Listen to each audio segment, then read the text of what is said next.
Hello viewers, welcome to our channel. अगर आप ADI के ग्रेड 4 एग्जाम्स के लिए प्रिपरेशन ले रहे हो तो ये वीडियो आपके लिए बहुत ही इंपॉर्टेंट होने वाला है, क्योंकि इस वीडियो में हम आपसे शेयर करने वाले हैं लास्ट जो एग्जाम हुआ था एडीआई के, उसमें जितने भी क्वेश्चंस पूछे गए थे मेनली मैथ्स पोर्शन से। आज इस वीडियो में मैथ्स पोर्शन से रिलेटेड सारे क्वेश्चंस आपको दिखाएंगे सॉल्व करके, कैसे इजी तरीके से शॉर्टकट तरीके से आप इंस्टेंटली कर सकते हो। तो इस वीडियो को पूरा देखना। अगर आप किसी और गवर्नमेंट जॉब के लिए प्रिपरेशन ले रहे हो तब भी ये वीडियो आपके लिए फायदेमंद होने वाला है, इसलिए वीडियो को पूरा देखना, स्किप मत करना। अगर पसंद आए तो लाइक शेयर जरूर करना, और हाँ, अगर नए हो चैनल पे तो सब्सक्राइब कर लो अभी।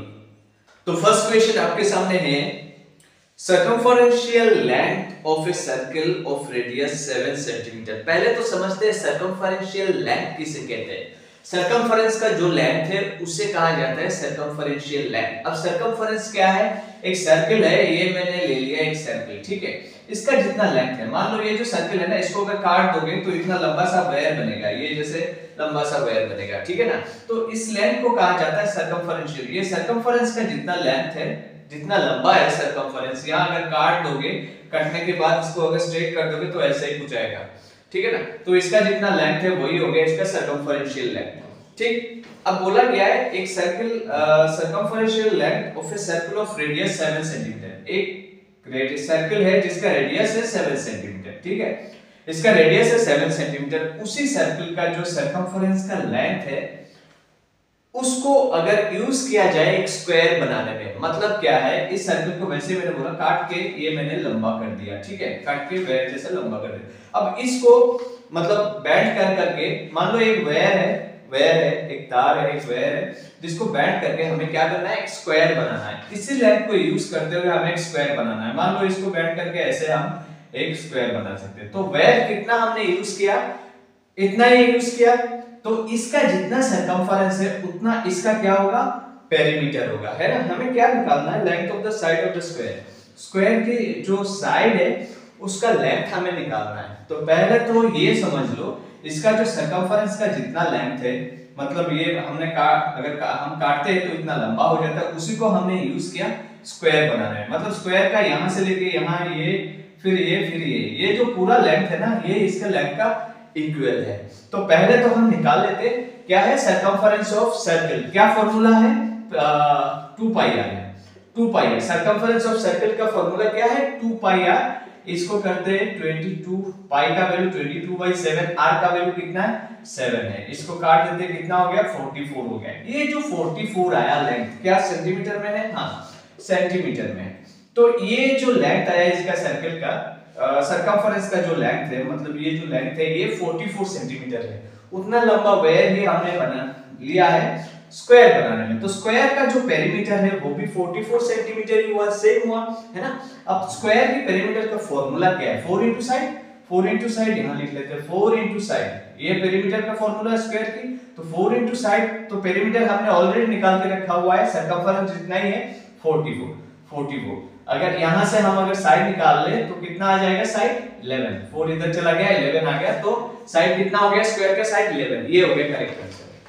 अब नेक्स्ट क्वेश्चन में एक मैथमेटिकल एक्सप्रेशन या आप कह लो एक इक्वेशन दिया हुआ है जिसमें से हमें x का वैल्यू निकालना है, इसमें से x का वैल्यू निकालना है। जब भी कोई इक्वेशन सॉल्व करते हैं या कोई ऐसे कुछ भी, जब x का वैल्यू निकालना होता है या कोई भी वेरिएबल का वैल्यू निकालना होता है, जिसका वैल्यू निकालना होता है उसको एक साइड में रख लेते हैं, बाकी सारा दूसरे साइड में ले आते हैं। तो ऐसे ही करते हैं हम, क्या करेंगे, इस नंबर को इस साइड में ले आते हैं 4/5 और इसका कैलकुलेशन कर लेते हैं। प्लस माइनस कितना हो गया, प्लस माइनस माइनस 3/10, और इसको इधर ले आते हैं, ये हम ले आए और ये हो गया x को एक साइड में रख दिया, बाकी सारा एक साइड में ले आए, ठीक है ना। अब इसका एलसीएम लेने से पहले हम जो है इसको, ये जो मिक्स फ्रैक्शन है इसको तोड़ेंगे, इसको ब्रेक करेंगे। कितना आता है, 2 1 2 प्लस 1 3, तो 3/2 हो गया ये हमारा फ्रैक्शन आ गया, न्यू फ्रैक्शन। अब क्या करेंगे, इसमें से हम एलसीएम लेंगे। 5 10 और 2 का एलसीएम कितना है, 10 है। देखो 5 10 और 2 का एलसीएम कितना हो गया, 5 से करते 1 2 2, 2 से करते 2 1 1 1, तो 5 2 10 हो गया। तो ऐसे करके 10 हो गया एलसीएम। अब इससे करेंगे 5 2 10, 2 निकला ना, 2 4 88, 10 से 10 1 टाइम जाता है, तो 1 into 3 मतलब 3, फिर ये माइनस, इससे ये 5 टाइम जाता है, 5 into 3 15 इक्वल टू x। इसको कैलकुलेट करेंगे, 8 माइनस कितना हो गया 18, कितना हो गया -10/10 इक्वल टू x। इसको इसका कैलकुलेशन करेंगे तो 1 आ जाता है, -1 इक्वल टू x, मतलब x इक्वल टू -1। ये हो गया हमारा करेक्ट आंसर। इस क्वेश्चन को करने के लिए हमें एक फॉर्मूला याद करनी पड़ेगी। कौन सा फॉर्मूला है? HCF into LCM equal to क्या हो जाता है, equal to product of the numbers. ये एक फॉर्मूला है हमारे पास, प्रोडक्ट ऑफ द नंबर्स। कौन सा नंबर? जिन दोनों नंबर्स की हम HCF और LCM की बात कर रहे हैं। कोई भी दो नंबर हो, उन दोनों नंबर की HCF, उन दोनों नंबर की LCM, दोनों को मल्टीप्लाई करेंगे और ये इक्वल होता है उन दोनों नंबर की प्रोडक्ट की। ठीक है, अब क्या करना है हमें? हाँ, इस फॉर्मूला में हम पुट कर देंगे जो वैल्यू दिया हुआ है। HCF का वैल्यू है 2 to the power 5, ये HCF का वैल्यू है 2 to the power 5। LCM का वैल्यू हो गया हमारे पास 2 to the power 5 into 7 cube. ठीक है, और प्रोडक्ट ऑफ द नंबर, जो दो नंबर है दोनों नंबर की मल्टीप्लिकेशन यहाँ हमें लिखना है। तो वन नंबर दिया हुआ है 2 to the power 7, एक नंबर 2 to the power 7 है, दूसरा हमें निकालना है। दूसरा नंबर पता नहीं है, वो हमें निकालना है। ये लिख लेते हैं y है दूसरा नंबर, y का वैल्यू हमें निकालना है। तो हमें क्या करना है, y का वैल्यू वैसे ही कैलकुलेशन जो थोड़ी देर पहले किया था, जिसका वैल्यू निकालना है उसको एक साइड में रख दो, बाकी सारा दूसरे साइड में ले आओ। इसको दूसरे साइड में ले आते हैं।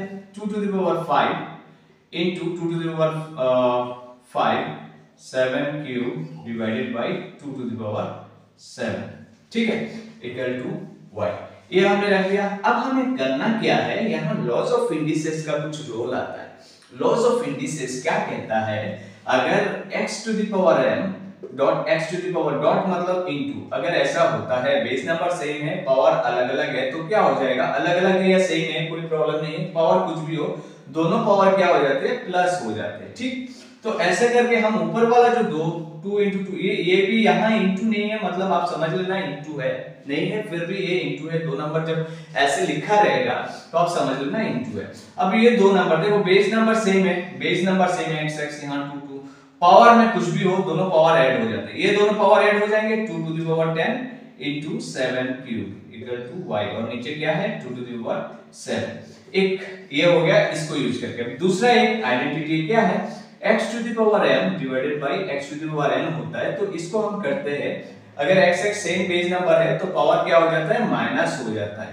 ठीक है, तो यहाँ ऐसे ही देख रहे हम 2 to the power 10, 2 to the power 10 है, 2 to the power 7 है, इन दोनों को अगर लिया जाए, अब देखो 2 to the power 10 by 2 to the power 7, 2 to the power 10 by 2 to the power 7, दोनों ही 2 2 है, 2 2 है, पावर डिफरेंट है, तो दोनों पावर को हम माइनस कर देंगे। तो क्या आ जाएगा ऊपर 2 to the power 10 minus 7 मतलब 3 into 7 cube equal to y। तो ये हो गया हमारा आंसर। कहाँ है, 2 क्यूब 7 क्यूब, ये हो गया करेक्ट आंसर। अब मान लो ये आपको समझ में आया नहीं, तो करना कैसे है, लॉज ऑफ इंडिसेस समझ में नहीं आया, कोई बात नहीं, इसको दूसरे तरीके से हम कर लेते हैं। ठीक है, इसको हम दूसरे तरीके से करते हैं। ये 2 लिखा हुआ है ना 5 टाइम्स, मतलब 5 बार आपको लिखना है। ये 2 5 टाइम्स लिखना है और 5 बार लिखना है, मतलब 2 को 10 बार लिखना है। यहाँ 5 बार, यहाँ पावर मतलब जो भी पावर लिखा रहता है उतना टाइम आपको लिखना होता है। इसको 10 बार 5 बार लिखना है, 1 2 3 4 5। इसको 5 बार लिखना है, 1 2 3 4 5, ये हमने लिख दिया। और इसको 7 को कितना टाइम, 7 को लिखने की जरूरत नहीं क्योंकि उस साइड में कहीं और 7 नहीं, 7 को जैसा है वैसा ही रख लेते हैं। यहाँ लिख लेता हूँ 7 क्यूब। ठीक है, और राइट साइड में है 2 to the power 7 into y। क्यों हमने 7 को ऐसे नहीं लिखा, हमने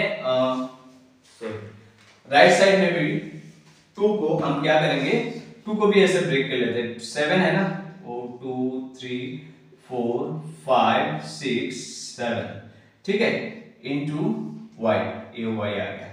ठीक, लेफ्ट साइड में 2 वाला जो है, क्योंकि दोनों साइड में 2 2 है ना, इसलिए बस उन्हीं को ही हमने ब्रेक किया है। 2 को ब्रेक किया, देखो 2 को 5 टाइम्स लिखा, 2 को 5 टाइम्स 10 टाइम्स हो गया, 2 को 7 टाइम्स लिखा, ये 7 टाइम्स हुआ।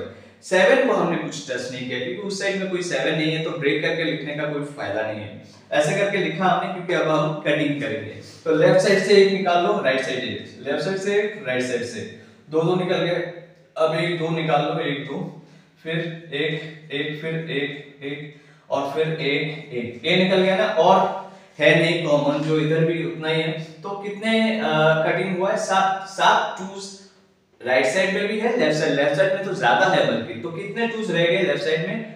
3 टूज रह गए ना, 3 कितने? 3। तो पावर में 3 लिख देंगे, 2 3। मतलब इसको 2 क्यूब जब हम एक्सप्रेस करते हैं कैसे लिखते हैं? 2 into 2 into 2, 3 बार 2 है ना, तो 2 क्यूब लिख दिया into 7 क्यूब, और ये आ गया y। तो ऐसे करके ये आंसर आ गया। होप आपको ये समझ में आ गया होगा। अब इस क्वेश्चन में हमें x का वैल्यू निकालने के लिए बोला गया है, ये दिया हुआ है √1296 = x²। x का वैल्यू निकालना है ना। तो पहले तो हम क्या करेंगे, देखो x का वैल्यू निकालना सबसे आसान तरीका ये है, राइट साइड में अगर x² है, लेफ्ट साइड में ऐसा ही कुछ आ जाता, तो मान लो ऐसे ही 5² हो जाता, तो हम इजीली कह सकते थे कि x = 5। तो ऐसे ही हमारा पर्पस क्या है, यहाँ समथिंग स्क्वायर करना है, कोई भी एक चीज उसका स्क्वायर। अगर ऐसे कर लेंगे ना तो इजीली हम दोनों साइड से स्क्वायर हटा देंगे और फिर बोलेंगे x = this। तो इसको किस चीज का स्क्वायर करना है, कैसे करेंगे इसको? तो सबसे पहले तो इसको हम क्या करेंगे, दो तरीके से कर सकते हैं। पहला वाला ही तरीका दिखाता हूँ जो इजी है। क्या करना है आपको, इसका स्क्वायर रूट निकालना है। रूट साइन है ना, तो स्क्वायर रूट निकालना है। छोटे छोटे नंबर का तो स्क्वायर रूट हम सॉरी ऐसे ही निकाल लेते हैं। तो इसका स्क्वायर निकालने के लिए क्या करना है, सीधी सी बात है, चाहे कोई बड़े से बड़ा नंबर हो, इजीली आप निकाल सकते हो। अगर आपको पता नहीं है तो हमारा वीडियो है कैसे स्क्वायर रूट निकाला जाए आसान तरीके से, तो उस वीडियो को आप देख सकते हो। देखो इसको करना क्या है, 2 डिजिट हम लेंगे, राइट साइड से 2 डिजिट लेंगे, और जो बाकी जो है लेफ्ट साइड में जितना डिजिट है उसको वैसे ही छोड़ देते हैं। राइट साइड वाला 2 डिजिट लेते हैं, 2 डिजिट, ठीक है। उसमें से जो फर्स्ट है यूनिट प्लेस में है वो 6 है। तो हम देखेंगे 0 से लेके 10 तक अगर सारे नंबर्स के हम स्क्वायर करें तो किस नंबर के राइट साइड में 6 आएगा। 0 स्क्वायर 0 हो गया, 0 को छोड़ दो। 1 square = 1, 2 square = 2 4, 3 square = 9, 4 square = 16, 5 square = 25, 6 square = 36, 7 square 49, 8 square 64, 9 square 81, 10 square 100, ठीक है। तो स्क्वायर रूट निकालने का तरीका फिर से मैं बता दे रहा हूँ, मैंने ऑलरेडी कुछ वीडियोस में ऑलरेडी बता रखा है।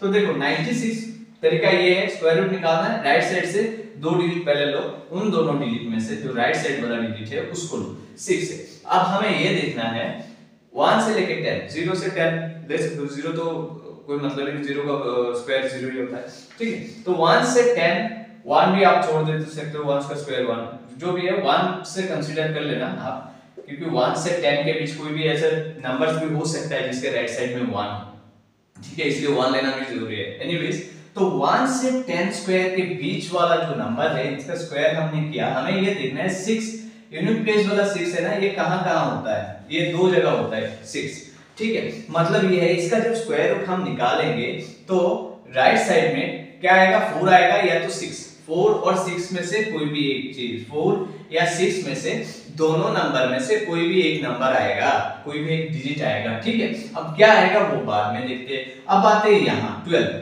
ठीक। तो 12 कहाँ, मतलब 12 हमें ऐसे चेक करना है कि 12 जो है यहाँ किन दोनों नंबरों के बीच आ रहा है।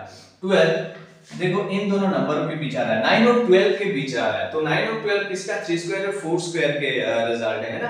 तो जो लोअर साइड वाला है 3 स्क्वायर वो 3 हम लगे, तो हमने 3 ले लिया। 3 स्क्वायर और 4 स्क्वायर के बीच ये 12 है, ये लेफ्ट साइड वाला 12 हो, 110 हो, 125 कोई भी नंबर हो, तो हम देखेंगे कि इन दोनों नंबरों के बीच में है, इन दोनों नंबरों के बीच में है, इन दोनों नंबर्स के स्क्वायर से। तो लोअर साइड वाला जो नंबर है जिसका स्क्वायर किया गया है उस नंबर को हम लेंगे, मतलब जो भी स्क्वायर रूट निकालेंगे उसके लेफ्ट साइड में 3 होगा। अब राइट साइड में 4 है या 6 है, कैसे पता करें? हम क्या करेंगे, इसके साथ 1 ऐड कर दो। 4 डिसाइड करने के लिए ये तरीका है, 1 ऐड कर लो, कितना आ जाता है, 4 आ जाता है। 4 से इसको मल्टीप्लाई करो, कितना आ जाता है, 3 4 जा हो गया 12। जब 12 होगा ना तो आपको क्या करना है, 12 हो गया। अब आपको ये देखना है ये जो नंबर है जो 12 इन दोनों को मल्टीप्लाई करके हमारे पास आया इक्वल टू 12 आया। ये जो 12 है 12 से ये बड़ा है, 12 से ये छोटा है या 12 का इक्वल है। अगर 12 से बड़ा या फिर 12 का इक्वल होता है 12 से बड़ा या फिर 12 का इक्वल होता है तो हम बड़ा नंबर लेंगे, ठीक है। तो हमने 6 ले लिया। अगर 12 से ये छोटा होता तो हम छोटे नंबर लेते, छोटे डिजिट लेते, क्योंकि हमने पहले निकाल के रखा था राइट साइड में 4 या 6 दोनों में से कोई एक होगा। अब हम ये स्टेप कर रहे हैं डिसाइड करने के लिए, ठीक है ना। तो 36, तो इसका मतलब इसका स्क्वायर रूट आ गया हमारे पास 36, ठीक, ये आ गया 36। तो हमने निकाल लिया, इसका वैल्यू है 36 इक्वल टू x स्क्वायर। अब 36 किसका स्क्वायर है? 6 का स्क्वायर है, x स्क्वायर। तो x का वैल्यू कितना आ गया? 6 आ गया। ये हो गया हमारा करेक्ट आंसर। अब इस क्वेश्चन में बोला गया है कि विजित परचेज एन आर्टिकल फॉर ₹800। 800 में एक आर्टिकल खरीदा है, एक सामान खरीदा है और उसको सेल कर दिया। Such that gain is 20% of his selling price। ऐसा सेल किया कि उसकी जो सेलिंग प्राइस है उसका 20% उसको गेन हुआ है। अब ध्यान देना इस क्वेश्चन पे, नॉर्मली क्या होता है जब गेन मतलब प्रॉफिट या लॉस की कैलकुलेशन होता है तो हम कॉस्ट प्राइस के ऊपर कैलकुलेशन करते हैं, लेकिन यहाँ वही मैक्सिमम स्टूडेंट गलती कर जाएंगे। हर कोई कॉस्ट प्राइस के ऊपर कैलकुलेट करेगा इस सम को, लेकिन आपको ध्यान से देखना है, यहाँ बोला गया है कि 20% ऑफ इट सेलिंग प्राइस, जितने में बेचा उसका 20% प्रॉफिट हुआ है। नॉर्मली प्रॉफिट तो कॉस्ट प्राइस के ऊपर ही होता है कैलकुलेशन, है ना। तो इस सम को कैसे करें? तो हमारे पास 800 है जो है कॉस्ट प्राइस है ना। तो इसको करने के लिए वेरी सिंपल, सीधा सीधा आपको करना क्या है, सेलिंग प्राइस निकालना है ना। जितना कॉस्ट प्राइस है इसको यहाँ लिख देना है, ठीक है, ठीक है। 100% जो परसेंटेज है 20%, उसका परसेंट जो है 100 उसको यहाँ लिख देना है। ये फिक्स है, 100 लिखना है, ये फिक्स, चाहे कोई भी कॉस्ट प्राइस हो, ये 100 जो है फिक्स आपको लिखना है। नीचे क्या करना है, 20% जब गेन हुआ है उसका मतलब कॉस्ट प्राइस जो है ऑब्वियसली गेन हुआ तो कॉस्ट प्राइस सेलिंग प्राइस से कम होगा, ठीक है। तो 20% गेन हुआ है, आपको 100 से 20 को माइनस कर देना है। 100 माइनस 20 मतलब कितना हो गया? 80 हो गया।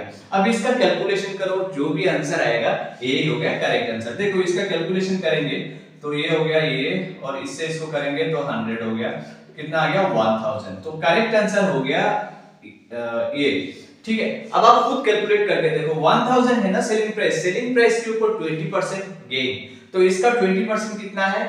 200 रुपए है ना। इसका 20% 200, तो कितना हो गया प्रॉफिट या गेन? हम लिख लेते हैं गेन, जस्ट चेकिंग कर रहे हैं गेन कितना हो गया। इसका जो सेलिंग प्राइस है इसका 20%, इसका 20% कैलकुलेट करेंगे तो आएगा 200 रुपए है ना, प्रॉफिट हुआ है। तो सेल प्राइस से गेन को अगर माइनस कर देंगे, 1000 माइनस 200 कितना आ गया? 80। वो क्या है? कॉस्ट प्राइस तो था ना, 80 नहीं 800।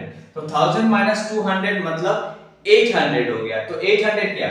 Selling price minus profit. Selling price से प्रॉफिट को बाद दिया जाए, माइनस किया जाए तो कॉस्ट प्राइस आ जाता है। कितना आ रहा है? 1000 माइनस 200 मतलब 800, तो वही तो है कॉस्ट प्राइस दिया हुआ है, तो मतलब करेक्ट है ना। समझ में आया आपको? अब इस क्वेश्चन में बोला गया कि a sheet of paper of thickness 0.5 mm is repeatedly folded to fill up a gap of size 1.28 cm। एक गैप है, मान लो इतना गैप है, ठीक है। इस गैप में ये है 1.28 सेंटीमीटर, ये गैप है। इस गैप को फिल अप करना है। कैसे फिल अप करना है? पेपर को फोल्ड कर करके इसको फिल अप करना है। अब देखो, अब वैसे तो इस क्वेश्चन, ये जो क्वेश्चन आया हुआ था ये एक्चुअली क्वेश्चन गलत था। तो क्वेश्चन में दिया, एक्चुअल क्वेश्चन में दिया हुआ था जो पेपर का थिकनेस है वो 0.5 mm, लेकिन ये होना चाहिए 0.05 mm। ये हो गया करेक्ट क्वेश्चन, ठीक है। तो करेक्ट क्वेश्चन के हिसाब से हम कैलकुलेशन करते हैं और आंसर आपको जो करेक्ट ऑप्शन सारे वही थे उस क्वेश्चन में जो दिया हुआ था, जो एग्जाम में आया था, लेकिन क्वेश्चन रॉन्ग था, ठीक है। एक्चुअली ये होना चाहिए 0.05 mm। उसके हिसाब से आप देखना, आपको एमसीक्यू जो ऑप्शंस है वो मैच कर जाएगा। ऑप्शंस तो करेक्ट दिए हुए थे लेकिन क्वेश्चंस रॉन्ग दे दिया था वहां, क्योंकि उस क्वेश्चन के हिसाब से अगर आप करोगे तो आपको इनमें से कोई भी ऑप्शंस नहीं मिलेगा, ठीक है। तो वैसे भी ये जो क्वेश्चंस है, ये क्वेश्चन बहुत सारे जगह आपको बहुत सारे एग्जाम्स में आया हुआ था, तो इसीलिए करेक्ट क्वेश्चन यही है। इस क्वेश्चन में पेपर की थिकनेस 0.05 mm। अब देखो क्या किया गया है, मैं एक एग्जांपल ले लेता हूं। ये एक पेपर है, ठीक है। ये पेपर है, मान लो इसका थिकनेस 0.05 mm है। इसको हमने फोल्ड किया, एक फोल्ड जब किया, तो 2 लेयर बन गया, ये ठीक है। एक फोल्ड किया 2 लेयर, दूसरा फोल्ड किया मैंने तो 4 लेयर बन गया, ठीक है ना, ये 1 2 3 4 लेयर बन गए। ऐसे करके फोल्ड कर करके हमें क्या करना है, इसको फिल अप करना है, ये जो है इतना गैप को फिल अप करना है। तो हमें ये निकालना है कि कितने बार फोल्ड करना पड़ेगा ताकि ये गैप फिल अप हो जाए। तो हम यहाँ सिंपल कैलकुलेशन करते हैं। देखो हम लिखते हैं कि वन फोल्ड अभी आपको दिखाया था, one fold equal to 2 layer, ठीक, one fold equal to 2 layer. 2 fold कितने लेयर हो गया, 2 फोल्ड देने के बाद वन फोल्ड में आया था 2 लेयर, 2 फोल्ड में 4 लेयर आया था, ठीक है। 3 फोल्ड, तीसरी बार जब हम फोल्ड करेंगे तो क्या हो गया, इसका डबल हो जाएगा, 8 लेयर हो जाएगा। ऐसे करके 4 फोल्ड होगा तो इसका डबल हो जाएगा 16 लेयर, है ना। तो ऐसे करके डबल होता जाएगा। तो हमें ये देखना है कितने बार फोल्ड करना है ताकि ये जो गैप हमने दिखाया था ये फिल अप हो जाए।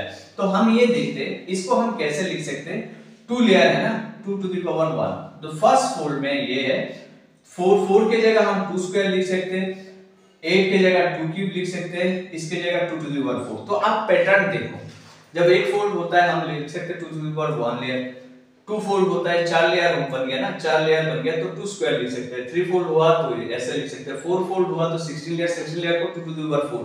इसको ब्रेक करोगे तो 16 ही आएगा, इसको ब्रेक करोगे तो 8 ही आएगा, ठीक है। तो ऐसे करके हमें पता नहीं कितने लेयर हम, अगर n फोल्ड, n मतलब हम निकालेंगे कितना फोल्ड, n फोल्ड करेंगे तो कितना आएगा, ये आएगा 2 to the power n layer, है ना।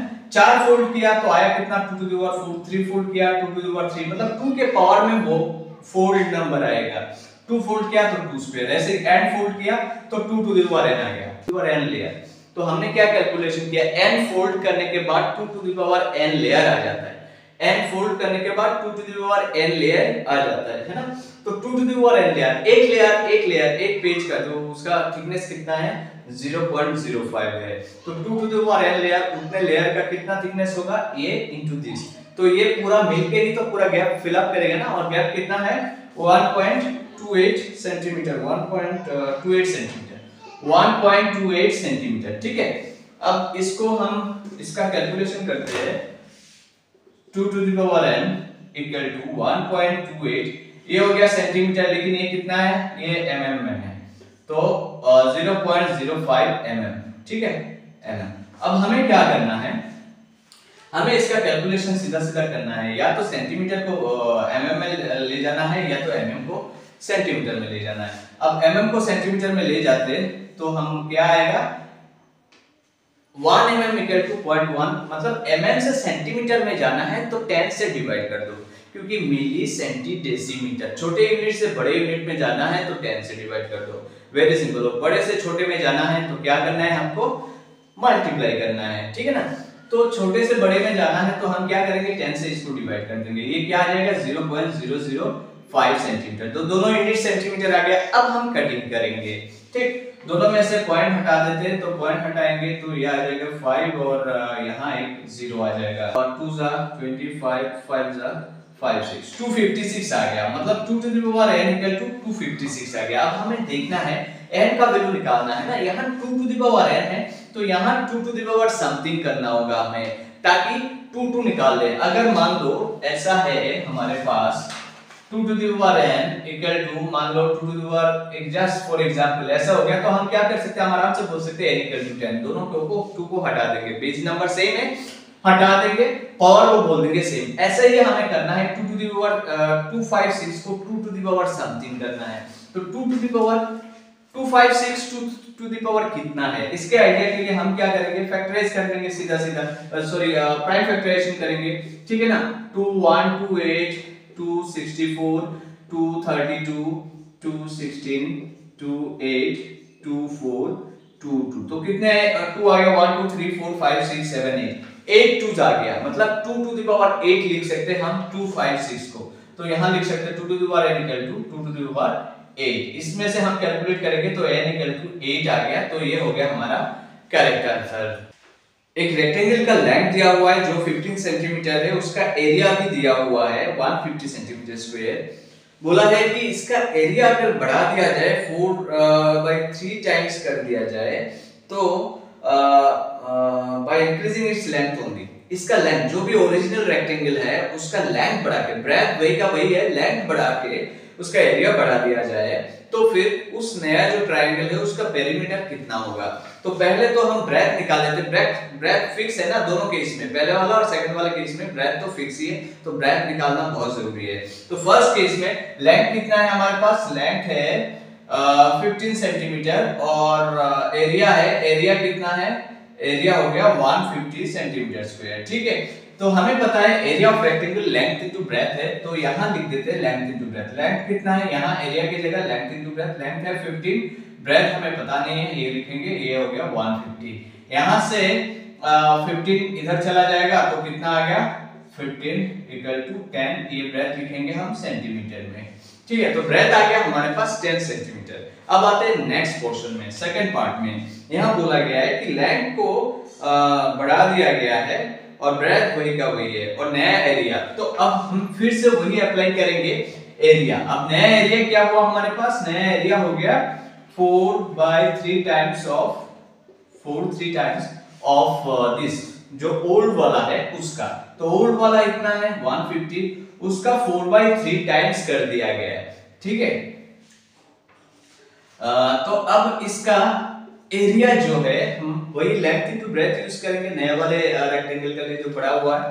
तो इसका लेंथ कितना है, लेंथ हमें पता नहीं है क्योंकि लेंथ बढ़ा दिया गया है ना, तो लेंथ हमें पता नहीं है। ब्रेथ कितना है, ब्रेथ वही पुराना वाला ही ब्रेथ है, सेम रखा हुआ है, तो ब्रेथ लिखेंगे 10 और 50, ये हो गया 200 हो गया 200, इधर से ये L इक्वल टू हमारा निकल जाएगा 10, इधर से गया तो 20 निकल गया, L नया लेंथ जो है 20 निकल गया। हमें नए रेक्टेंगल का पेरीमीटर निकालना है। पेरीमीटर का फॉर्मूला कितना है, 2 into length plus breadth, 2 into length, नया लेंथ कितना है, नया लेंथ है 20 प्लस ब्रेथ कितना है, ब्रेथ तो फिक्स ही है 10 है, तो 10 प्लस 20 का 30, 30 into 2 मतलब कितना हो गया 60। तो ये हो गया हमारा करेक्ट आंसर। इस सब में हमें x² - x - 2 इसका फैक्टर्स निकालना है। इसमें से कौन सा है इसका फैक्टर, तो एक तो सीधा सीधा हम मिडिल टर्म फैक्टराइजेशन करके आराम से निकाल सकते हैं। इसका मिडिल टर्म फैक्टराइजेशन करेंगे तो आएगा x² - 2x प्लस x - 2, तो ये दिख रहा है हमें x - 2 प्लस 1 x - 2। लेकिन अगर मान लो आपको अब x - 2 दोनों साइड पे कॉमन है तो x - 2 कॉमन लेंगे और ये आ जाएगा x + 1, तो ये हो गया हमारा करेक्ट आंसर। लेकिन अगर आपको मिडिल टर्म फैक्टराइजेशन का आइडिया नहीं है और ये पता नहीं है तो फिर हम दूसरे तरीके से कर सकते हैं, हीट एंड ट्रायल मेथड। उस मेथड में क्या है, कैसे करेंगे, जो भी वैल्यू दिया आपको चेक करना है ना ये फैक्टर है कि नहीं। आप क्या कर सकते हो, उसमें यहां से जो x माइनस समथिंग दिया हुआ है, जो भी दिया हुआ है, जैसे 4 दिया हुआ है, ठीक है, तो 4 के साथ माइनस है तो आप उल्टा लोगे +4, तो +4 यहां इसमें पुट करो और देखो 0 आ रहा है कि नहीं। जिस केस में 0 आएगा वही होगा फैक्टर।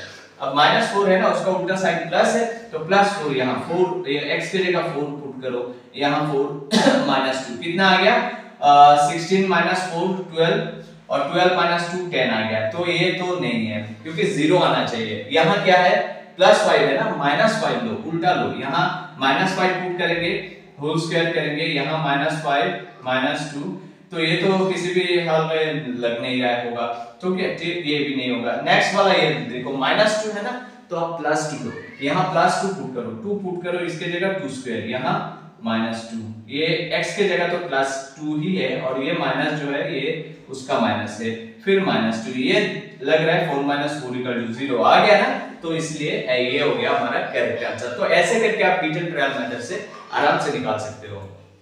नेक्स्ट क्वेश्चन में आपको बोला गया कि जो डेटा दिया हुआ है इसका मीन निकालना है। मीन क्या है, एवरेज है। एवरेज कैसे निकालते हैं, जितने नंबर्स दिए गए सबको प्लस करो, डिवाइडेड बाय नीचे क्या लिखना है, कितने नंबर से, बस यही करना है। तो हमें करना क्या है, हमें मीन निकालने के लिए बस ऐसे ही करना है, 7 + 12 + 5 + 1 + 4 + 2 + 1 + 12 + 17 + 16 + 1 + 5 + 8, ये हमने लिख दिया। और नीचे क्या करना है, नीचे लिखना है टोटल नंबर्स कितना है, 1 2 3 4 5 6 7 8 9 10 11 12 13 नंबर है, ये हमने लिख दिया। ठीक है, अब ऊपर जो आता है वो ऐड करके ऊपर लिखो और फिर नीचे तो 13 है ही, ऊपर आएगा 91, ऊपर आ जाता है 91, नीचे 13, इससे कट करोगे तो 7 आ जाता है, तो करेक्ट आंसर हो गया ये। में हमें क्वेश्चन मार्क का वैल्यू निकालना है, क्या आना चाहिए क्वेश्चन मार्क की जगह। तो इसको करने के लिए हम क्या करेंगे, क्वेश्चन मार्क को जिसका भी वैल्यू निकालना होता है यही तरीका होता है सिंप्लीफिकेशन में, जिसका वैल्यू निकालना होता है उसको एक साइड में रख लो, बाकी सारा दूसरे साइड पे ले जाओ। तो ये यहाँ दिया हुआ है, हम क्या करेंगे 0.003 डिवीजन की जगह जब इनटू होता है तो डिवीजन के बाद वाला जो है वो उल्टा हो जाता है। मान लो अगर 2 होगा, 2 है तो 1/2 हो जाएगा, या फिर यहाँ 1/2 है तो जैसे ही इनटू देंगे ना तो ये 2 हो जाएगा, ऐसे उल्टा हो जाता है। न्यूमरेटर डिनोमिनेटर में देता है, डिनोमिनेटर न्यूमरेटर बन जाता है, ठीक है। 2/5 है मान लो यहाँ, तो ये इनटू देने के बाद 5/2 हो जाएगा, तो ऐसे ही होता है। तो क्वेश्चन मार्क है ना तो 1 क्वेश्चन मार्क, क्वेश्चन मार्क की जगह हम कुछ लिख नहीं रहे, 1 इनटू दिया है ना तो ये 1 हो जाएगा। अब क्या करेंगे, क्वेश्चन मार्क को उस साइड में ले जाते हैं और इसको इस साइड में ले आते हैं, ठीक है। 0.003 डिवाइडेड बाय 0.3, इस क्वेश्चन मार्क को उस साइड में ले जाते हैं। अब इसको करना है, देखो इसका कैलकुलेशन बस डेसिमल निकालना है और कुछ नहीं, और बस 3 तो कटिंग होगा ही, डेसिमल। अब यहाँ देखो इसमें से डेसिमल निकालेंगे तो डेसिमल का बाद 3 प्लेसेस है तो 3 जीरोस आएंगे, 1 और 3 जीरोस, ठीक है। इसमें से डेसिमल निकालेंगे, डेसिमल के बाद 1.1 प्लेस है तो ऊपर आ जाएगा 1 0। ये हो गया हमारा कैलकुलेशन। अब ये आ गया क्वेश्चन मार्क। अब 1 रह गया, नीचे 100 रह गया, 1 को 100 से अगर डिवाइड करेंगे तो क्या रहेगा 0.01, तो ये हो गया हमारा करेक्ट आंसर। ये 4 फ्रैक्शन दिया हुआ है, इनमें से कौन सा बड़ा फ्रैक्शन है वो हमें निकालना है। इसको करने के लिए देखो एक तो ये है कि आप इजीली डिवाइड करके वैल्यू निकाल सकते हो, डेसिमल में आएगा, डेसिमल पॉइंट में आएगा, तो ऐसे करके कर सकते हो, लेकिन उसमें टाइम कंज्यूमिंग है। तो आप इजीली कैसे कर सकते हो, सीधा सीधा देखो 1 का डिफरेंस है ना, ऊपर नीचे 1 का डिफरेंस है, तो आप क्या कर सकते हो, इसको लिख सकते हो, 11 को लिख सकते हो 12 - 1 डिवाइडेड बाय 12। देखो 11 को लिखा मैंने 12 - 1, इसको लिख सकते हो 13 - 1 डिवाइडेड बाय 13, इसको लिख सकते हो 14 - 1 डिवाइडेड बाय 14, और इसको लिख सकते हो 15 - 1 डिवाइडेड बाय 15, ठीक है ना। अब इसको पार्ट कर दो, इसको अलग अलग कर दो, 12/12 आ गया, 12/12 - 1/12, 13/13 - 1/13, ये आ गया 14/14 - 1/14, और ये आ गया 15/15 - 1/15, ठीक है ना, ये आ गया। अब ये जो है ये सारा क्या है, ये वैल्यू कितना है 1 है, एक्चुअली 1 कटिंग हो जाएगा 1, तो एक्चुअली फाइनली हमारे पास क्या आया 1 - 1/13, 1 - 1/14 और 1 - 1/15, ठीक है ना। तो ये तो ऐसे ही वर्बली हो जाता है, बिना करके भी हो जाता है, दिमाग में कैलकुलेशन करो, ये देखना आप इजीली फटाक से आ जाएगा, बस समझाने के लिए ब्रेक करके मैं करा रहा हूँ, ठीक है। अब देखो आप हमें एक्चुअली क्या है, ये जो नंबर है इसका इक्विवेलेंट मतलब सेम है, ये इक्वल टू ये इक्वल टू ये इक्वल टू ये इक्वल टू ये। अब हमें निकालना है इनमें से बड़ा कौन सा है।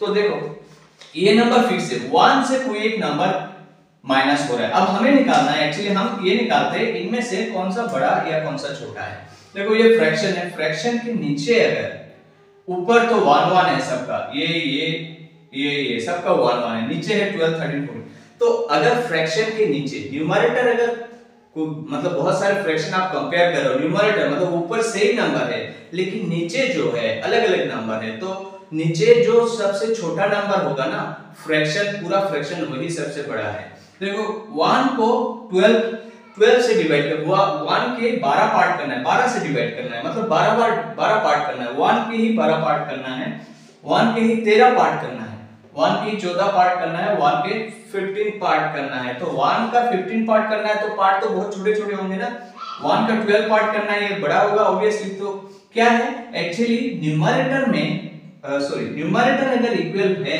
तो डिनोमिनेटर में अगर छोटा नंबर होगा, डिनोमिनेटर में छोटा नंबर मतलब ये पूरा जो फ्रैक्शन है ये बड़ा है, तो हमें ये समझ में आ गया ये सबसे बड़ा फ्रैक्शन है और ये सबसे छोटा। अब देखो हम इनको किससे माइनस कर रहे हैं, हम 1 से माइनस कर रहे हैं सबको, है ना। 1 तो फिक्स है, तो 1 से बड़ा नंबर माइनस करेंगे तो अल्टीमेटली जो रिजल्ट आएगा इसका ये छोटा होगा, और 1 से छोटे नंबर को अगर माइनस करेंगे तो ऑब्वियसली ये सबसे बड़ा होगा, है ना। तो यही जाना हमने, 1 तो फिक्स है, 1 से देखो ये फ्रैक्शन पहले तो हमने ये निकाला, ये जो फ्रैक्शन है छोटा है या बड़ा है, तो हमने ये निकाला ये सबसे बड़ा फ्रैक्शन है, ये छोटा है, 1/15 छोटा है, 1/12 बड़ा है, ठीक है। 1/12 बड़ा है क्योंकि नीचे डिनोमिनेटर में छोटा नंबर है, ठीक। डिनोमिनेटर में छोटा होगा तो फ्रैक्शन अपने आप बड़ा होता है, ठीक है। तो ये बड़ा है, तो 1 से ही बड़े नंबर को माइनस कर रहे और 1 से छोटे नंबर को माइनस कर रहे, तो 1 से छोटे नंबर कम माइनस कर रहे तो ये बड़ा होगा, और 1 से ज्यादा माइनस कर रहे तो ऑब्वियसली ये छोटा होगा। तो सबसे बड़ा कौन सा हो गया, ये हो गया, और ये तो बीच वाला नंबर है, तो ये सबसे बड़ा नंबर हो गया। आंसर हो गया ये 14/15। ये What percentage of 1.5 kg is 7.5 ग्राम? 7.5 ग्राम का 7.5 ग्राम जो है 1.5 kg का कितना परसेंट है, ये हमें कैलकुलेशन करना है, ठीक है। तो 1.5 kg, पहले तो जब भी परसेंटेज का ऐसे ही साम होता है तो आपको सही यूनिट में, दोनों ही सही यूनिट में लाना है।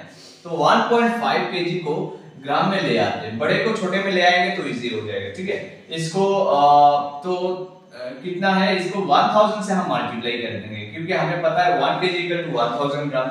इससे मल्टीप्लाई करेंगे तो आ जाएगा 151230 zeros, ठीक है, सॉरी 2 zeros आ जाएगा, ठीक है। 1 पॉइंट के साथ 1 0 कैंसिल हो गया, तो ये 2 0 इतना ग्राम आ गया। अब हमें निकालना है पॉइंट कितना, 7.5 ग्राम। तो 7.5 ग्राम कितना परसेंट है ये निकालना है ना, 7.5 डिवाइडेड बाय 1500, ये हमें निकालना है इनटू 100%, ठीक है, इनटू 100%। इसका कैलकुलेशन हम करते हैं तो देखिए कितना मिलता है। 7.5 है ना, 7.5 से पॉइंट निकालेंगे तो यहाँ 10 आ जाएगा, ये 5 हो गया, ठीक है। यहाँ तो परसेंटेज रह जाएगा, इससे इसको ये करेंगे, डिवाइड करेंगे तो आ जाएगा 0.5%। तो ये हो गया हमारा करेक्ट आंसर। इस सब में हमें इसका वैल्यू निकालना है, 6a + 2b / 4a - 2b, इसका वैल्यू निकालना है। ये दिया हुआ है a/b = 8/6, है ना। तो a और b का वैल्यू पता चल जाए तो हम इजीली कैलकुलेशन कर सकते हैं। तो इसका वैल्यू यहां से मिल जाएगा। देखो रेशियो प्रोपोर्शन वाला सम जब होता है, ऐसे रेशियो दिया हुआ होता है तो हम k लेते हैं नॉर्मली, इक्वल टू k। तो a equal to 8k, b equal to 6k ऐसा ले सकते हैं। तो यहाँ k वगैरह कुछ लेके टाइम वेस्ट करने की जरूरत नहीं है। डायरेक्ट सीधा आप a की जगह 8 पुट करो, b की जगह 6 पुट करो। अगर k लेते भी हो तो ऊपर नीचे k वैसे ही कैंसिल हो जाएगा, तो कोई जरूरत नहीं है k लेने की। तो डायरेक्ट वैल्यू पुट कर लो। तो 6 × 8 + 2 × b की जगह 6 है, a की जगह मैंने 8 पुट किया, b की जगह मैंने 6 पुट किया। a की जगह 8 पुट किया, b की जगह 6 पुट किया। अब इसका कैलकुलेशन करो, 48 + 12 48 32 सॉरी 32 - 12, तो ये आ जाएगा 20, इधर हो जाएगा 60, ठीक है। इसका कैलकुलेशन करेंगे तो ये करेक्ट आंसर हो गया। तो नेक्स्ट क्वेश्चन जो है वो है टाइम एंड डिस्टेंस है। जो है राजन जो है वो अपने घर से स्कूल को जाता है 2 km/h की स्पीड से। वो अपने घर से स्कूल जाता है 2 km/h के हिसाब से, और वहां से वो वापसी जब करता है, मतलब स्कूल से जब घर आता है वो आता है 3 km/h के हिसाब से, वो स्पीड है। तो दोनों के जाने का और आने का दो अलग अलग स्पीड है। अब बोला है कि अगर if he takes 5 hours in the entire journey, the distance between his school, अगर पूरे जर्नी में मतलब घर से स्कूल जाना फिर स्कूल खत्म करके जैसे घर आना, मतलब ये जो टोटल टाइमिंग लगता है जाने का और आने का, ये दोनों मिला के इसका हो गया कितना, 5 hours, 5 घंटा। तो आपको निकालना है घर से स्कूल तक की डिस्टेंस। तो इसको करने के लिए आपको क्या करना है, सीधा कुछ नहीं करना है, डिस्टेंस निकालना है ना। तो 5 घंटा लगता है टोटल टाइम जो लगता है, यहाँ टोटल टाइम आप लिख लो, ठीक है, 5 घंटा लगता है। और दोनों साइड का जो स्पीड है वो ऊपर मल्टीप्लाई करके लिख दो और नीचे प्लस करके लिख दो। बस आप कैलकुलेशन करो, जो भी आंसर आएगा वही हो गया आंसर, ठीक है। ये हो गया 6, नीचे हो गया 5, इसका कैलकुलेशन करते हैं तो 6 आ जाएगा, ठीक है। स्पीड क्या दिया हुआ था, km/h में स्पीड था ना, तो इसका मतलब ये जो यूनिट है वो किलोमीटर में ही आएगा। तो करेक्ट आंसर हो गया ये 6 किलोमीटर। इस क्वेश्चन में क्यूब का जो है surface area, total surface area दिया हुआ है 96 सेंटीमीटर स्क्वायर। क्यूब क्या है, ये घड़ा है, ये हम ड्रॉ कर लेते हैं। ये हो गया हमारे पास क्यूब, ठीक है, ये हो गया क्यूब। और इसका जो सरफेस एरिया, टोटल सरफेस मतलब एक क्यूब जो है, डाइस है, जो लूडो वगैरह आप खेलते हो, कितने फेसेस होते हैं इसके, तल जिसे कहते हैं, कितने फेसेस होते हैं, 6 होते हैं, 6 साइड हम कहते हैं, ठीक है ना। 6 साइड में अलग अलग नंबर्स होते हैं, 1 टू लेके 1 से 6 तक का नंबर्स होते हैं, ठीक है।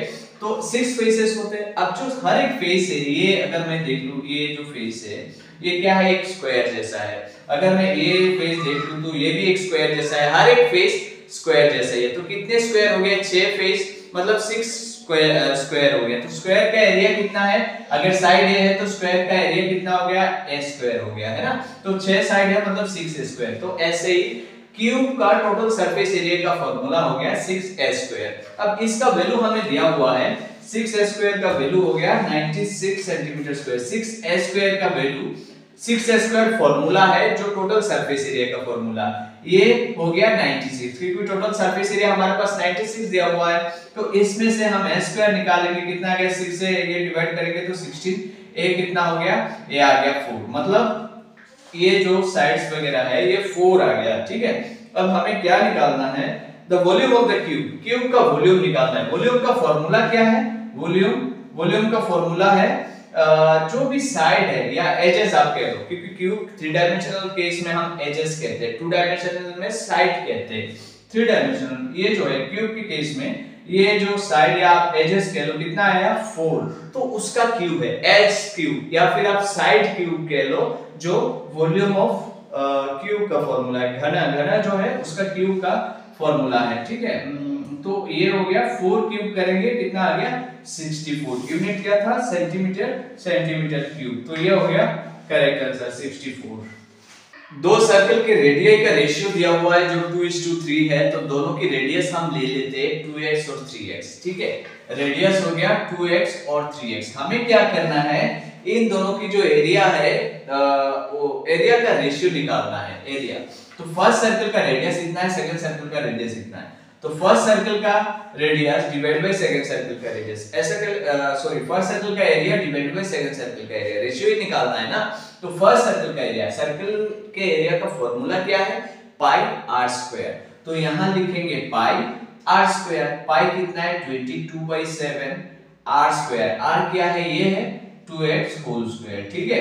और नीचे भी लिखेंगे पाई आर स्क्वायर, कौन सा, ये सेकंड वाले जो ये इसका स्क्वायर, सेकंड वाला जो सर्कल है। अब इसका कैलकुलेशन करेंगे, ये कैंसिल हो गया, ये हो गया 4x square divided by 9x square, इसको कट करेंगे तो 4/9 आ जाता है, ठीक है, मतलब 4:9। तो ये हो गया हमारा करेक्ट आंसर।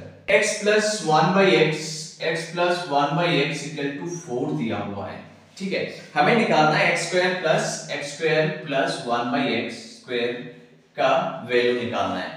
तो जैसे ही ऐसे केस आपको दिखता है, स्क्वायर वाला है टर्म और प्लस दिया हुआ है साइन निकालना है, तो आप क्या करोगे, सीधा जो नंबर दिया हुआ है उसका स्क्वायर, ये लिखोगे 4, और यहाँ क्योंकि स्क्वायर है ना तो स्क्वायर कर लोगे, और यहाँ प्लस अगर होगा तो यहाँ माइनस साइन देना है और 2 लिखना है। 2 जो है ये फिक्स है, प्लस होगा तो माइनस साइन देना है, और यहाँ अगर माइनस होता और यही वैल्यू होता, यही क्वेश्चन पूछा जाता, माइनस होता तो हम क्या करते हैं, यहाँ प्लस लिखते, ठीक है। तो इसका कैलकुलेशन कर देते हैं, 16 - 2 = 14।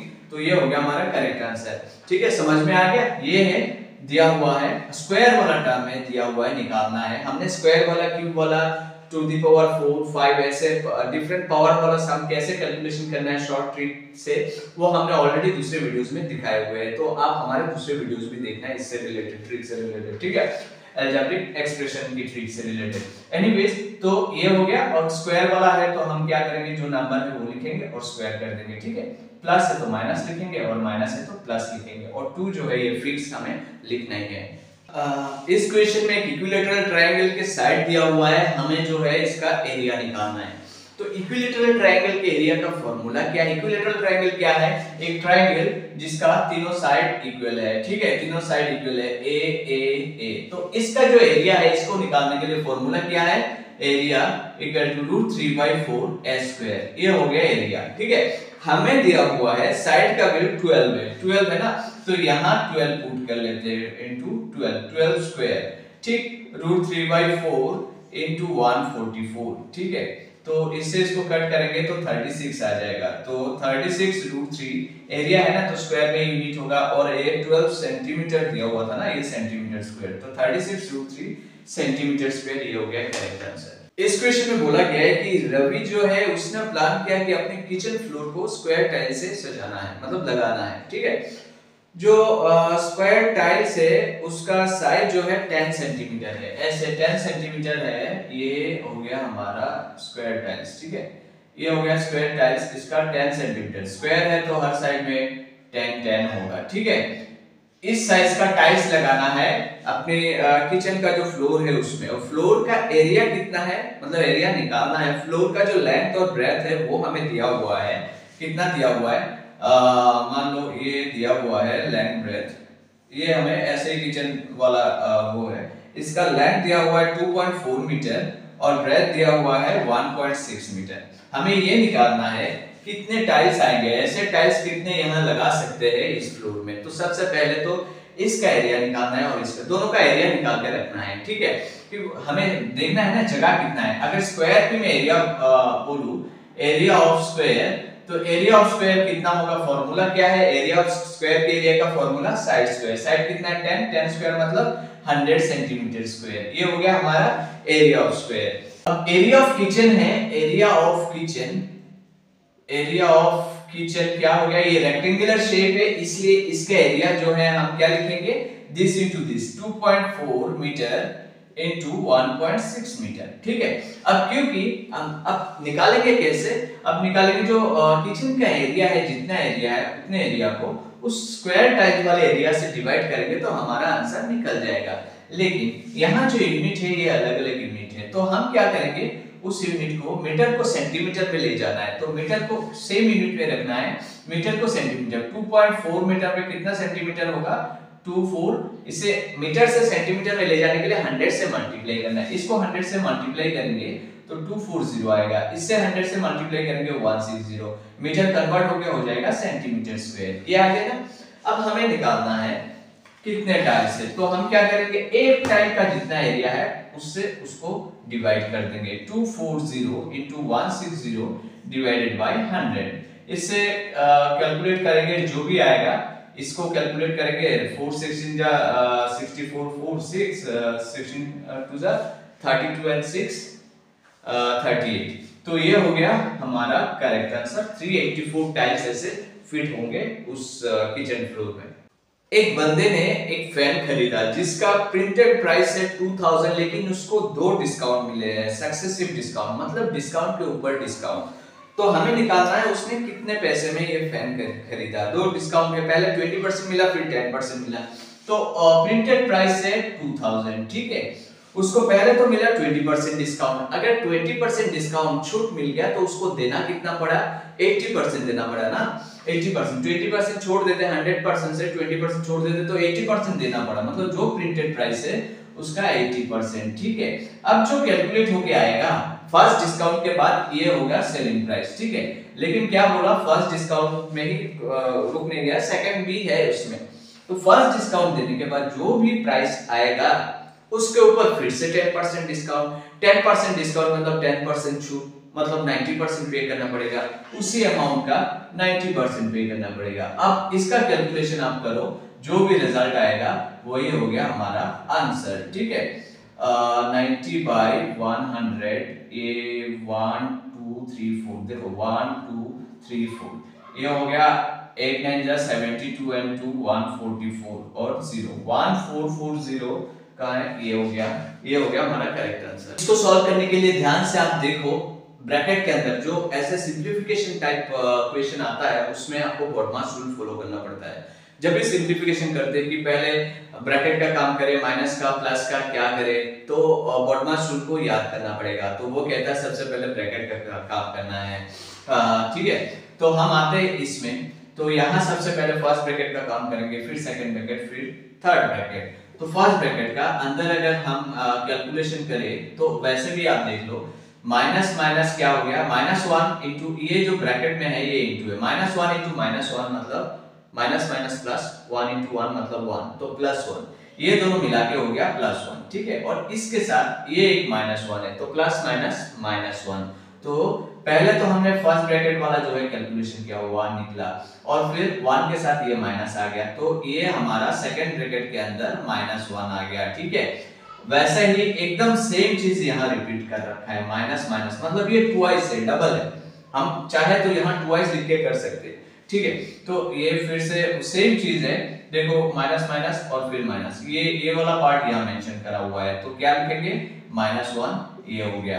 अब यहाँ जो है फिर ब्रैकेट के बाहर माइनस है, ये माइनस मल्टीप्लाई होगा, माइनस माइनस प्लस प्लस 1, तो यहाँ लिख देंगे 1, और यहाँ भी माइनस माइनस प्लस प्लस और 1, तो 1 है 1, तो यहाँ से निकला -1 इक्वल टू -2, ये हो गया करेक्ट आंसर। अब प्रोबेबिलिटी से एक सम है जिसमें दिया हुआ है कि एक die is marked with this respectively on its 6 face.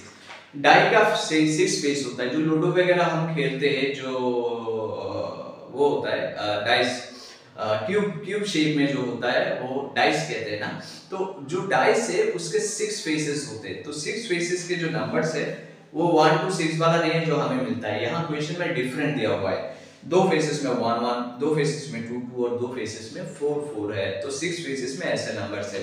हमें ये निकालना है probability that 2 will face up on a single throw of die. तो सिंगल थ्रो एक बार थ्रो करेंगे तो 2 निकलने का क्या प्रोबेबिलिटी है कि उसमें 2 आएगा, तो उसका प्रोबेबिलिटी क्या है। प्रोबेबिलिटी का जो हमारा कैलकुलेशन हम करते हैं, हम पहले तो देखते हैं कितने ट्रायल्स कितने ऑप्शंस है, मतलब कितने नंबर्स है, या डाइस के केस में अगर देखो 6 फेसेस में 6 नंबर्स है, लेकिन यहाँ जो है ना 2 नंबर्स दिए हुए हैं, 2 फेसेस में सेम नंबर्स है, तो हमें ये देखना है कितने नंबर से 6 नंबर से 6 नंबर यहाँ लिख लेते हैं। अब बोला गया 2 आने का क्या चांसेस है प्रोबेबिलिटी, तो 2 कितने हैं, 2 है ना, 2 तो ऊपर 2 लिखेंगे, तो ये हो गया 2 आने का प्रोबेबिलिटी। तो हमारे पास 6 नंबर से ये हमने लिख दिया, 6 नंबर्स को टोटल को हमने नीचे लिख दिया, और जिसके बारे में बोला गया है 2 के बारे में बोला गया, 2 आने का प्रोबेबिलिटी, तो 2 कितने बार है, 2 बार यहाँ है, 2 फेसेस में है, इसलिए 2 लिखा हुआ है, ठीक है। अगर 4 का बोलता तब भी हम 2 ही लिखते, अगर 1 का बोलता तब भी हम 2 लिखते, क्योंकि 1 भी 2 टाइप्स है, 4 भी 2 टाइप्स है, ठीक है। अब इसका कैलकुलेशन करेंगे तो आ जाएगा 1/3, ये हो गया करेक्ट आंसर। इस क्वेश्चन में जो है ये इस एक्सप्रेशन का वैल्यू हमें निकालना है, क्या है वैल्यू, और दिया हुआ है a इक्वल टू b और a इक्वल टू 3, तो a इक्वल टू अगर 3 होता है, 3 अगर पुट करेंगे तो b इक्वल टू 3 निकल जाएगा, क्योंकि a b इक्वल है, तो a b की जगह 3 पुट करके यहाँ हम कैलकुलेट कर सकते हैं। लेकिन यहाँ नंबर्स पुट करके करने से पहले हम इसको थोड़ा सिंपलीफाई कर लेते हैं, उसके बाद वैल्यू पुट करते हैं, ठीक है।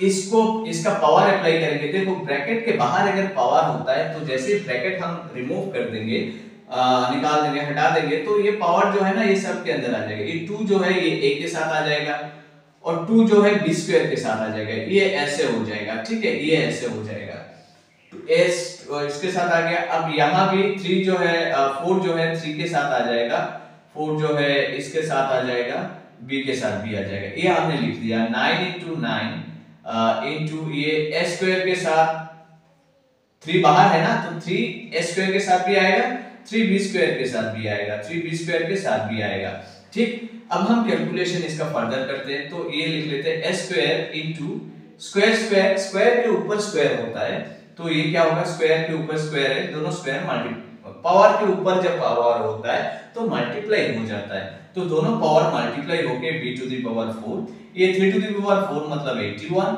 ये a to the power 4, b to the power 4, नीचे हो गया 9 9 जा 81, ये a to the power multiply 2 3 जा 6, ये a है, ठीक है, a, और ये हो गया b टू द पावर 6, ये 81 कैंसिल हो गया, हमारे पास बचा ये, तो हम इसको जो लॉज ऑफ इंडिसेस का हमने शुरू में एक एग्जांपल में हमने अप्लाई करके हमने बताया था कैसे करते हैं, तो इन दोनों को अगर मिक्स कर दे, इन दोनों इनटू है ना, तो इन दोनों को मिक्स कर दे तो आ जाएगा a to the power 6, b to the power 4, b to the power 4 को मिक्स करेंगे तो b टू द पावर 8 आ जाएगा, नीचे हो जाएगा a टू द पावर 6 और b टू द पावर 6, ठीक है। इससे इसको कैंसिल कर देते हैं, इससे इसको कट करेंगे, इससे इसको कट करेंगे, तो b कितना है, यहाँ ऊपर 8b है और नीचे कितना है b, 6b है, 6b से यहाँ ऊपर वाले 6b को काट देते तो ऊपर 2b रह जाएगा, ठीक है, तो b स्क्वायर रह जाएगा, इससे इसको कट करेंगे तो b स्क्वायर रह जाएगा, तो आ जाएगा b स्क्वायर। अगर ये समझ में नहीं आता इसको 8 टाइम्स लिखो, b b b ऐसे करके लिखो, नीचे भी लिखो b b ऐसे करके लिखो, फिर कट करो, देखो ऊपर 2b रह जाएगा, 2b रह जाएगा फाइनली, ठीक है, और 2b मतलब b स्क्वायर है। ठीक, ये हम लिख सकते हैं, तो ये हमने लिख दिया। तो b स्क्वायर है, अब b का वैल्यू क्या है 3 है, 3 का स्क्वायर करेंगे तो कितना आ जाएगा 9 आ जाएगा। ये हो गया हमारा करेक्ट आंसर। इस क्वेश्चन में बोला है कि मनोज ने जो है एक मतलब 6000 रुपए कहीं से लिया सिंपल इंटरेस्ट पे, जिसका इंटरेस्ट रेट है 5%, ठीक है, पर एनम। If he decides to pay entire amount, अगर मतलब उसने वो अगर डिसाइड करता है कि 1 महीने बाद मुझे दे देना है, तो फिर कितना अमाउंट उसको देना पड़ेगा। अगर 1 महीने में उसको रिटर्न करना है तो कितना पैसा देना पड़ेगा, ठीक है।